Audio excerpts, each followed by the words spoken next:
नमस्कार, आदाब, सत श्री अकाल। गुड मॉर्निंग मेरे प्यारे दोस्तों। हम उम्मीद करते हैं कि आप सभी लोग स्वस्थ होंगे, मस्त होंगे और अपने घर पे अपना पढ़ाई लिखाई पे ध्यान दे रहे होंगे। जैसा कि हमने प्रीवियस लेक्चर पहले के 2 लेक्चर में हमने क्या क्या बता दिया था वो एक बार रिपीट कर दे रहे हैं। हमने ऋग्वैदिक काल को पूरा ख़त्म कर दिया था। जैसे कि ऋग्वैदिक काल के टाइम पीरियड में सामाजिक कल्चर क्या थी, इकोनॉमिक कल्चर क्या थी, पॉलिटिकल कल्चर क्या थी, रिलीजियस कल्चर क्या थी। ठीक है। और हमने कल के वीडियो में हमने हल्का सा लास्ट में बताया था कि आज हम लोग जो स्टार्ट करने वाले हैं वो क्या स्टार्ट करने वाले हैं, उत्तर वैदिक काल। ठीक है, यानी बहुत बढ़िया पोस्ट वैदिक टाइम पीरियड। ठीक है। जैसा कि हमने एक बार अच्छे से, हाँ बहुत बढ़िया, एक बार थोड़ा टाइम पीरियड को ध्यान में देखिएगा। हमने टोटल जो वैदिक सिविलाइजेशन कह लीजिए या वैदिक सभ्यता कह लीजिए, हमने टोटल इसका टाइम पीरियड क्या लिखा था, 1500 BC से लेकर के 600 BC तक। ठीक है। लेकिन हमने इस टाइम पीरियड को भी, यानी किस टाइम पीरियड को भी, 1500 BC से लेकर के 600 BC तक को हमने 2 भाग में बांटा था। आप लोग का रिकॉल कर पा रहे होंगे। पहला क्या था, 1500 BC से लेकर के कितना था, बहुत बढ़िया, 1000 BC तक। और दूसरा क्या था साथियों, 1000 BC से लेकर के 600 BC तक। ठीक है, कोई दिक्कत नहीं। तो ये जो हम लोग का है, ये हम लोग क्या कर लिए, पढ़ लिए थे। हम लोग को ये पढ़ना है। ठीक है। और इसी का हम लोग ने क्या टॉपिक दिया, उत्तर वैदिक काल। ठीक है, कोई दिक्कत नहीं। तो आज हम लोग उत्तर वैदिक काल का लेक्चर को आगे करते हैं। ठीक है। तो देखिए, उत्तर वैदिक काल का पहला पॉइंट ये समझिए कि जो उत्तर वैदिक काल कौन आए थे, तो आर्य लोग। समझिएगा, आर्य लोग उत्तर वैदिक काल में उत्तर वैदिक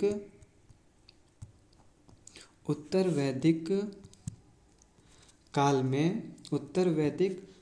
में ये गंगा नदी के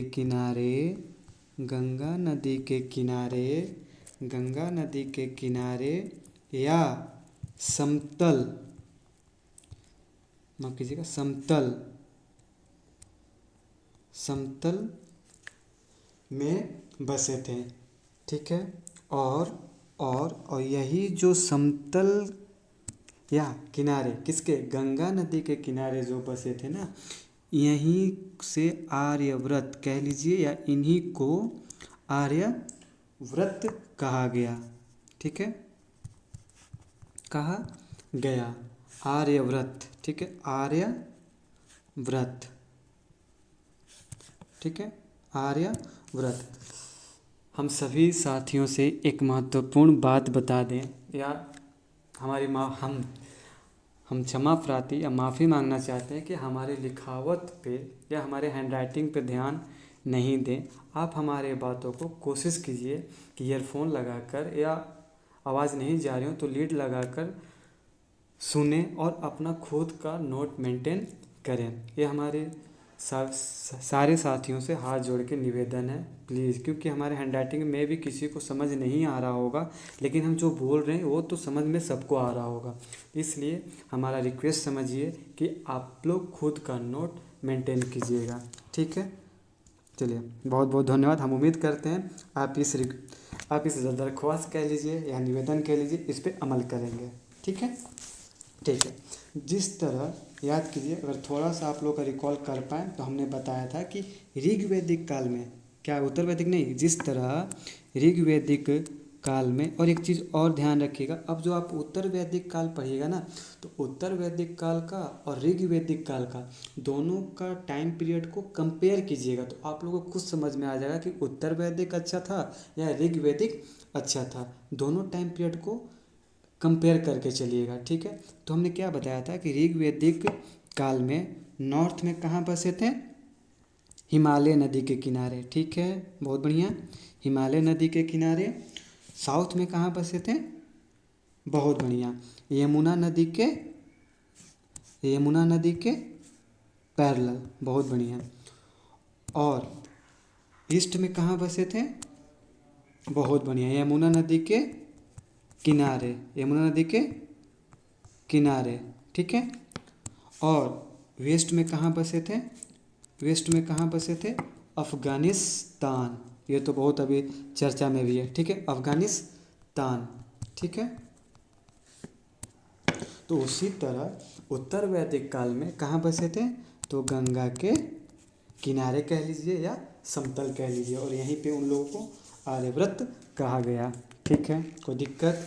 चलिए एक चीज़ और समझिएगा, सुनिएगा कि जिस तरह हम लोगों ने ऋग वैदिक काल कह लीजिए या उत्तर वैदिक काल कह लीजिए, हम लोगों ने उन लोगों का सामाजिक संस्कृति, social culture, religious culture, political culture, economic culture, जिस प्रकार से हमने ऋग्वैदिक काल का पढ़ा था, तो उसी तरह हम लोगों ने उत्तर वैदिक काल का क्या क्या पढ़ेंगे?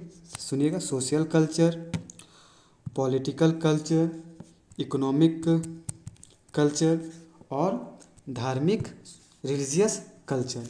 ठीक है, कोई दिक्कत नहीं। तो स्टार्ट करते हैं। ठीक है। तो सामाजिक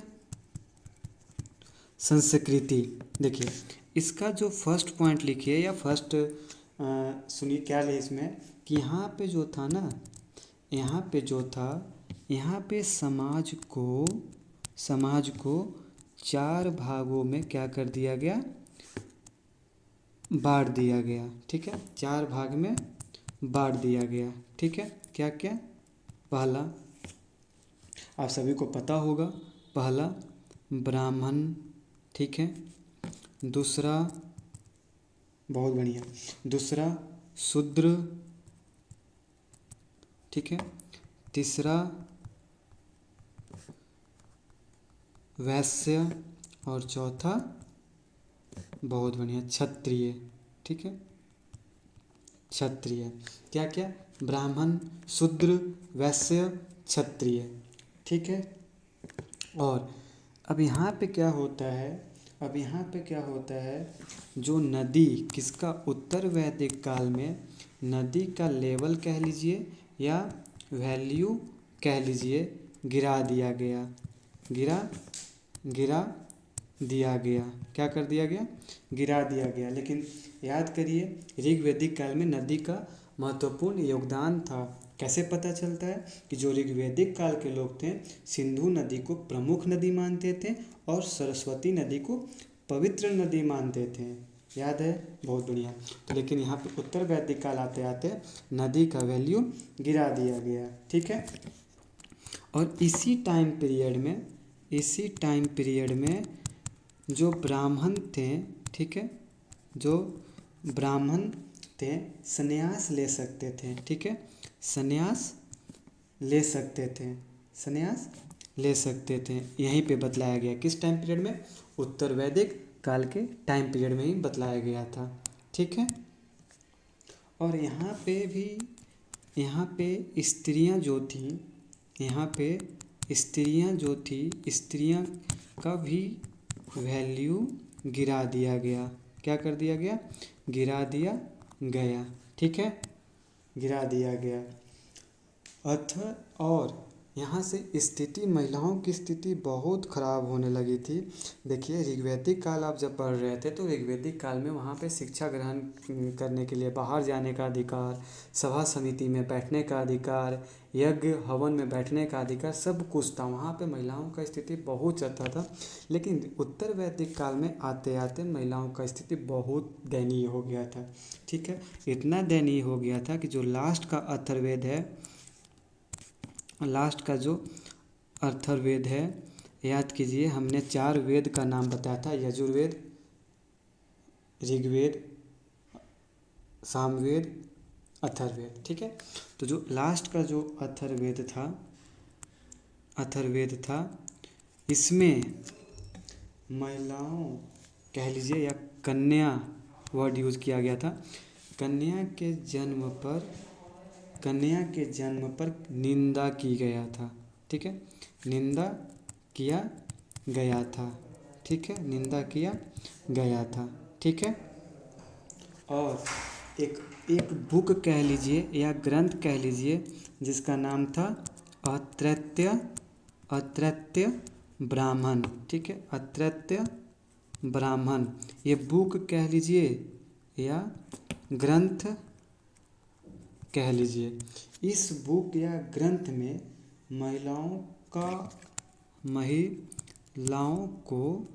महिलाओं को चिंता का कारण बतलाया गया था। ठीक है, चिंता का कारण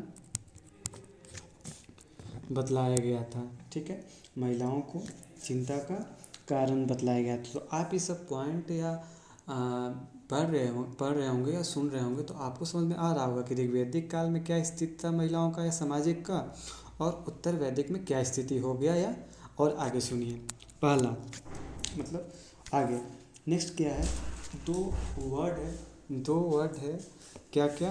पहला गार्गी। ठीक है, पहला गार्गी और दूसरा है काव्यानी। ठीक है, दूसरा काव्यानी। ठीक है, क्या क्या बताया हमने, पहला गार्गी, दूसरा काव्यानी। ये दो वर्ड जो है ना, ये विदुषी महिलाओं को कहा जाता था, विदुषी। ठीक है, विदुषी महिलाओं को कहा जाता था। विदुषी ज़्यादा टफ लग रहा होगा, इसका मतलब होता है विद्वान। ठीक है, विद्वान। ठीक है, विद्वान। ठीक है, मतलब क्वेश्चन आता है कि विद्वान महिलाओं को उत्तर वैदिक काल में क्या कहा जाता था, तो गार्गी और काव्यानी, ये दो वर्ड होते हैं वैदिक में, उत्तर वैदिक काल में यूज किया जाता था। क्या क्या, गार्गी और बहुत बढ़िया काव्यानी। ठीक है, देखिए, और इसी ये तो विद्वान महिलाओं को कहा गया, लेकिन दो वर्ड और है क्या क्या, वरुणा और प्रभास। ठीक है, ये जो दो वर्ड थे इनके लिए, ये किनके लिए यूज किया जाता था, ये अपवित्र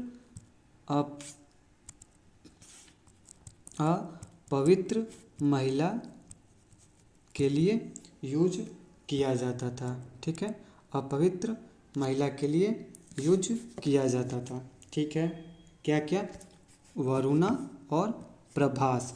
अब फॉर एग्जांपल अपवित्र मतलब जैसे कि विधवा। ठीक है, विधवा और वैश्या। ठीक है, वैश्या। ठीक है, आप लोग समझ पा रहे हैं।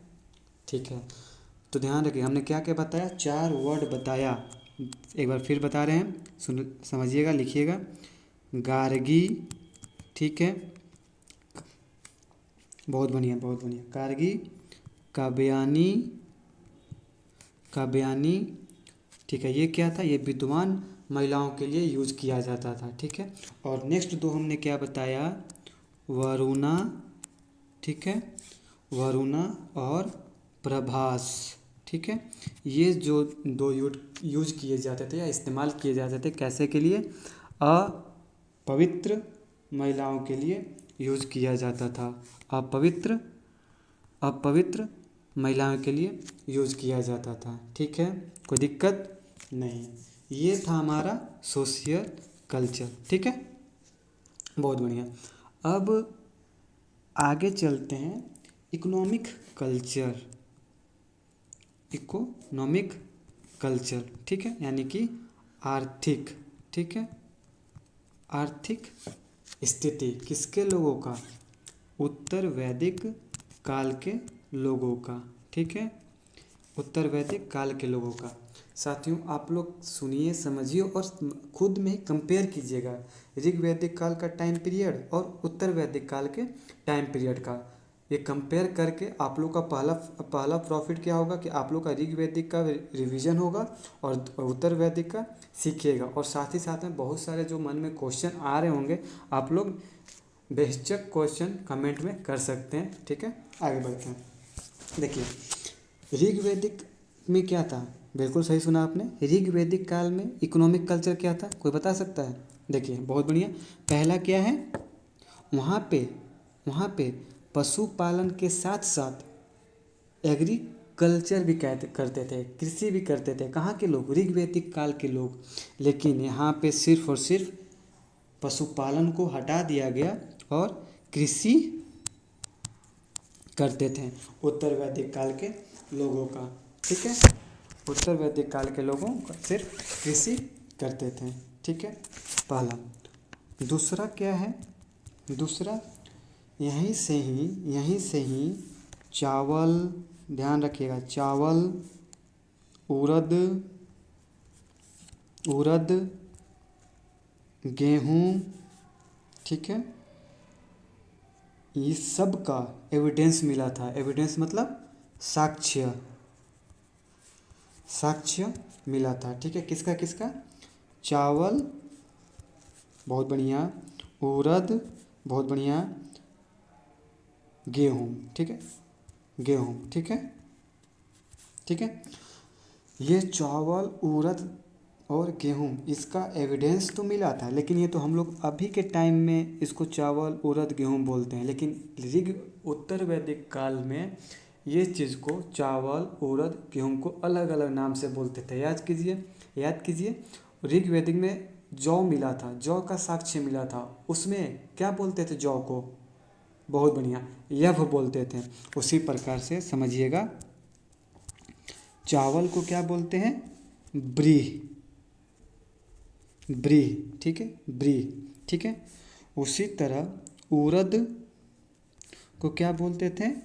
मान, ठीक है, बहुत बढ़िया। गेहूं को, बहुत बढ़िया, गोधूम, ठीक है, गोधूम बोलते थे। और आप लोग को पता ही है, जौ को क्या बोलते थे?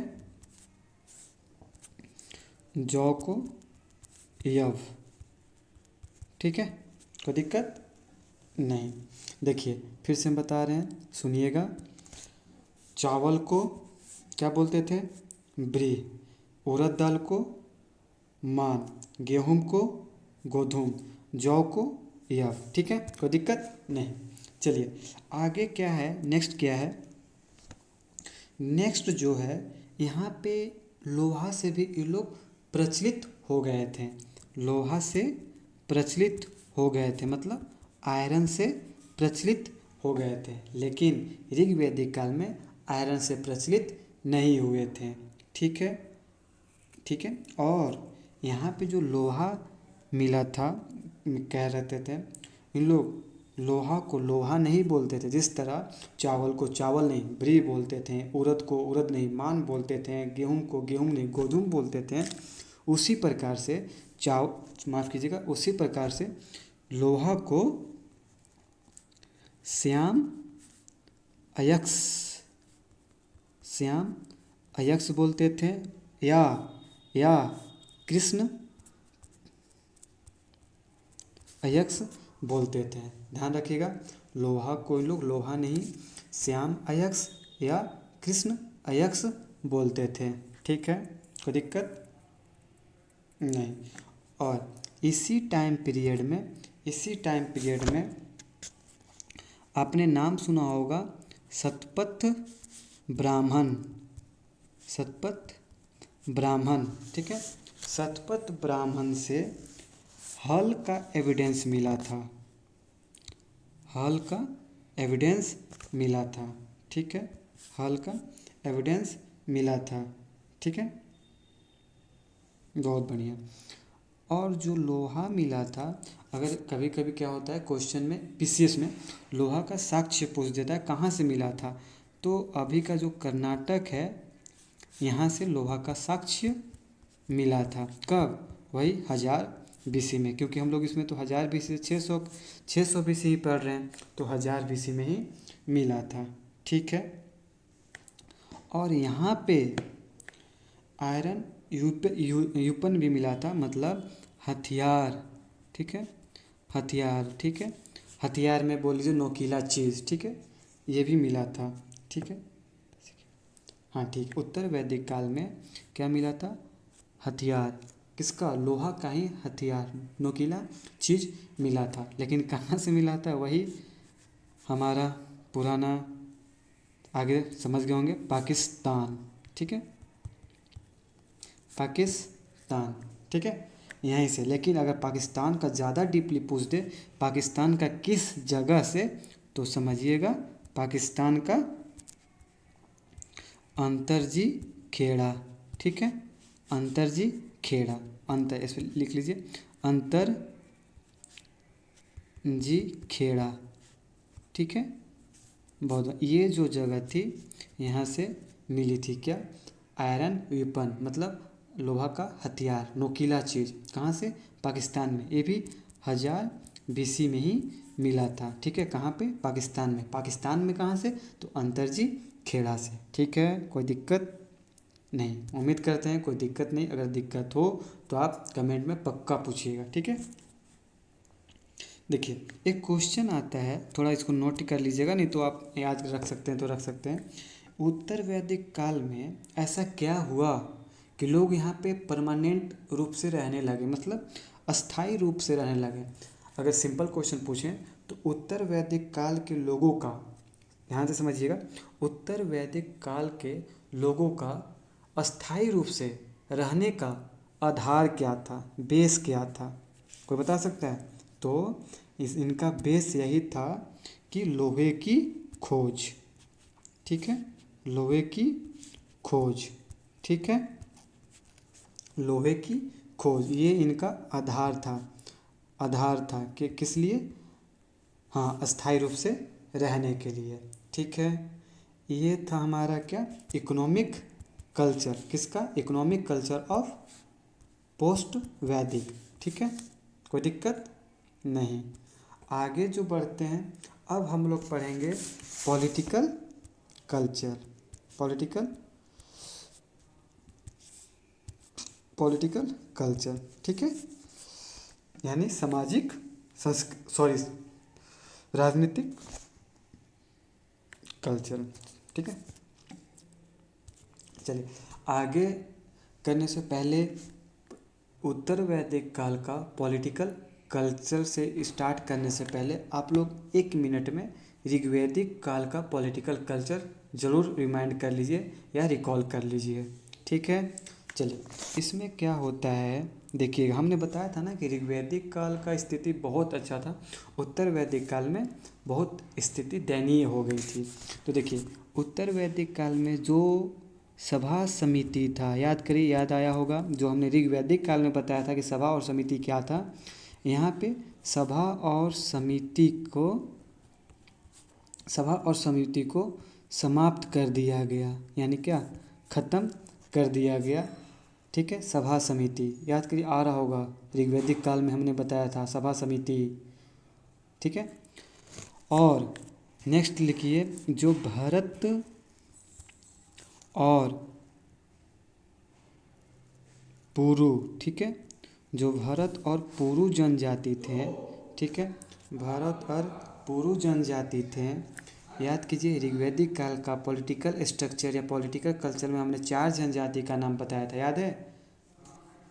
बहुत बढ़िया, मत्स्य, भरत, बहुत बढ़िया बहुत बढ़िया, यदु, मत्स्य, भरत, पुरु, ये 4 जनजाति हमने बताया था ना पॉलिटिकल कल्चर में। कहाँ का? ऋग्वैदिक काल में। तो उसी का ये 2 नाम है, भरत और पुरु जनजाति। भारत और पुरु जनजाति।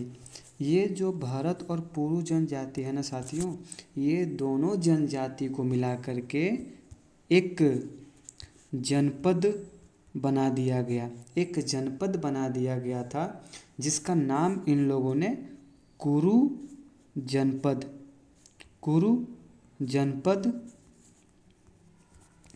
रखा था। क्या? कुरु जनपद। फिर से बता रहे हैं, जो भरत और पुरु जनजाति थी, इन लोगों को मिला करके एक कुरु जनपद क्या बना दिया? कुरु जनपद। ठीक है, कोई दिक्कत नहीं। अब देखिए वो जिस तरह वहाँ पे क्या था, याद करिए। कुल का राजा कुलप, ग्राम का राजा ग्रामीण, विष या विषय का राजा विषुपति और जनजाति का राजा राजा या राजन कहलाता था। लेकिन यहाँ पे वो सब का पोस्ट खत्म कर दिया गया या वो सब उपाधि खत्म कर दिया गया। यहाँ पे उत्तर वैदिक काल में क्या कर दिया गया, जो एरिया वाइज मतलब क्षेत्र के अनुसार राजा का नाम बदल दिया गया। राजा का नाम क्या कर दिया गया, राजा का नाम बदल दिया गया। ठीक है, बदल दिया गया। हम फिर आप लोग से एक निवेदन कर रहे हैं या उसके लिए क्षमा प्रार्थी मैं खुद मांग रहा हूँ कि मेरा लिखावट पे ध्यान नहीं दीजिएगा, मेरा हैंडराइटिंग को फोकस नहीं करते हुए खुद का नोट मेंटेन करिएगा। ठीक है, तो हमने क्या बताया कि उत्तर वैदिक काल में एरिया वाइज राजा का नाम बदल दिया गया। आप लोगों को पता होगा हमारे पास तो गिना चुना ये 4 एरिया है ज्योग्राफी में, क्या क्या, नॉर्थ, साउथ, ईस्ट और वेस्ट। ठीक है, तो समझिएगा, जो नॉर्थ है ना, नॉर्थ के राजा को विराट कहते थे। समझिएगा, ये सब क्वेश्चन आते हैं और इम्पोर्टेंट है, ध्यान रखिएगा, कहते थे। ठीक है, और साउथ के राजा को भोज कहते थे, राजा भोज। ठीक है, भोज कहते थे। ठीक है, और ईस्ट के राजा को सम्राट कहते थे। ठीक है, और वेस्ट के राजा को स्वराट कहते थे। ठीक है, स्वराट कहते थे। ठीक है, स्वराट कहते थे। और जो मध्य एरिया में जो थे उन लोगों को राजा ही कहा जाता था। ठीक है, कोई दिक्कत नहीं। फिर से हम रिवीजन करा दे रहे हैं, सुनिए ध्यान से। ये हमने 4 किया था, पहला नॉर्थ, साउथ, वेस्ट, ईस्ट। यहाँ पे ईस्ट में क्या कहते थे, सम्राट। ठीक है, वेस्ट में स्वराट। ठीक है, और नॉर्थ में क्या कहते थे, विराट। ठीक है, विराट। ठीक है, और साउथ में क्या कहते थे, बहुत बढ़िया, साउथ में क्या कहते थे, भोज। ठीक है, ध्यान रखिएगा, नॉर्थ में विराट, साउथ में भोज, ईस्ट में सम्राट और वेस्ट में स्वराट। ठीक है, और लास्ट जो बता मध्य में या सेंटर में, तो यहाँ पे राजा को राजा ही कहा जाता था, इनके लिए कोई नाम परिवर्तन नहीं हुआ था। यहाँ तक कोई दिक्कत नहीं। चलिए आगे बढ़ते हैं। यहाँ पे देखिए ऋग्वैदिक काल में क्या था, जो स्टेटस था, याद करिए हमने बताया था कि ऋग्वैदिक काल में जो स्टेटस था काम के अनुसार बनाया गया था, और यहाँ पे वहाँ पे काम के अनुसार स्टेटस या दर्जा दिया गया था। लेकिन उत्तर वैदिक काल में यहाँ वो चीज़ हटा करके, काम का अनुसार हटा करके यहाँ पे बाय जेनेटिक कर दिया गया। मतलब राजा का बेटा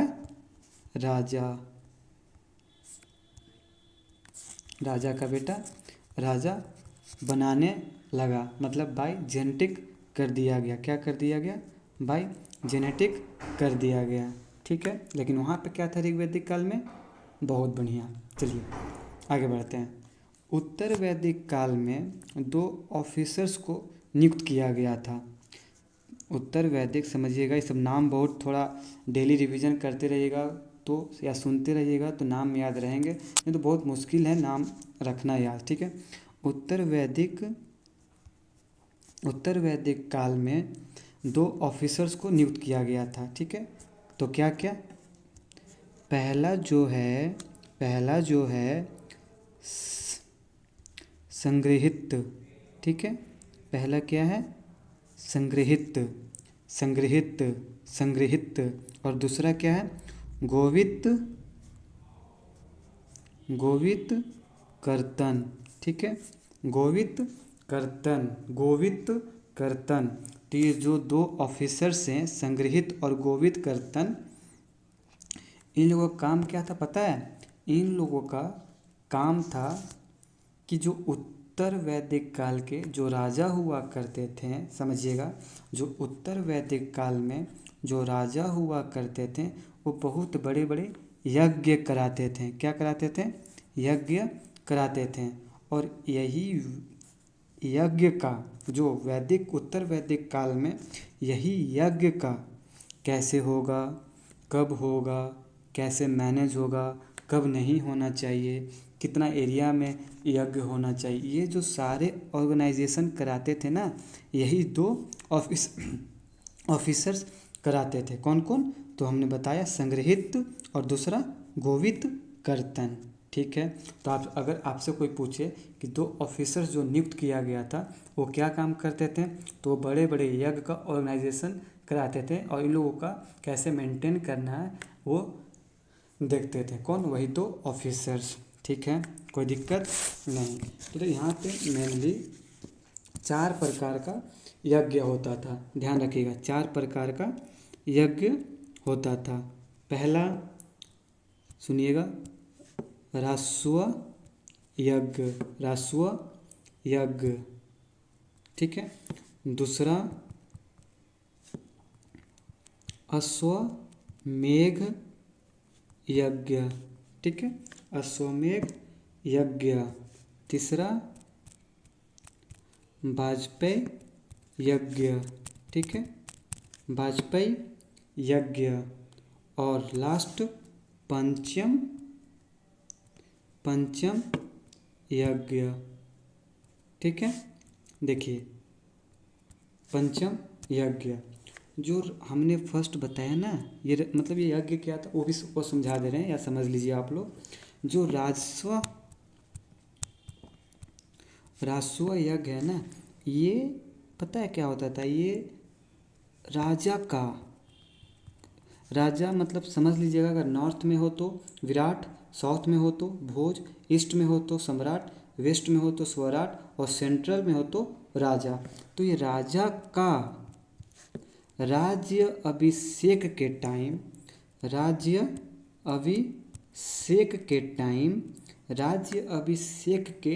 यह यज्ञ कराया जाता था। क्वेश्चन ये पूछता है कि उत्तर वैदिक काल में राजा का राज्य अभिषेक के टाइम कौन सा यज्ञ कराया जाता था? तो राजस्व यज्ञ, राजस्व यज्ञ किया जाता था। ठीक है, आप समझ गए कि राजस्व यज्ञ क्या था। बहुत बढ़िया। दूसरा क्या हमने बताया था? अश्वमेध यज्ञ। अश्वमेध यज्ञ, यह यज्ञ किस लिए होता था या किस टाइम पीरियड में होता था? तो ये एरिया को यानी क्षेत्र को विस्तार करने के टाइम होता था। विस्तार करने के टाइम मतलब एरिया को बढ़ाने के टाइम पे यह यज्ञ होता था। ठीक है,